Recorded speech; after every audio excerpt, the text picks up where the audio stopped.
పర్యావరణం అంటే అర్థం భూమి, నీరు, గాలి, చెట్లు, పశుపక్ష్యాది జాతుల రూపంలో మన చుట్టూ ఉన్న ప్రకృతి. ఇది మానవ మనుగడకు, అభివృద్ధికి అత్యంత ఆవశ్యకము. భారతీయ మహర్షులు పర్యావరణాన్ని రెండు రకాలుగా అభివర్ణించారు. ఒకటి మన చుట్టూ ఉన్న బాహ్య పర్యావరణం, రెండవది అంతర్గత పర్యావరణం. ఈ రెండింటినీ కూడా భగవంతుడే సృష్టించాడు. ఈ రెండిటి మధ్య విడదీయరాని సంబంధం ఉంది. దానిని మనం అర్థం చేసుకోవాలి. భారతదేశంలో పర్యావరణ పరిరక్షణ చరిత్ర ప్రాచీనమైనది. అన్నింటికన్నా అతి ప్రాచీనమైనదిగా భావిస్తున్న సరస్వతి నది నాగరికత, హరప్పా నాగరికత సంస్కృతి పర్యావరణ హితమైనదిగా ఉంది. వైదిక సంస్కృతి పర్యావరణ పరిరక్షణకు ఉద్దేశించింది.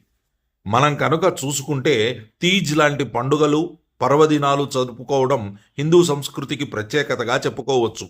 హోలీ, దీపావళి, శరత్ పూర్ణిమ, వైశాఖి, మకర సంక్రాంతి, జన్మాష్టమి, రామనవమి వంటి పర్వదినాలు ఆయా ఋతువులను అనుసరించి ప్రకృతి గొప్పతనాన్ని, సౌందర్యాన్ని మనకు తెలియచేస్తాయి. భారతీయ మహర్షులు యావత్ ప్రకృతిని, ప్రాకృతిక శక్తులను దైవస్వరూపాలుగా ఆరాధించారు. శౌరశక్తిని సూర్యదేవునిగా కొలిచారు. తులసి, రావి, మర్రి మొదలైన వృక్షజాతులన్నింటినీ దైవంతో పోల్చారు.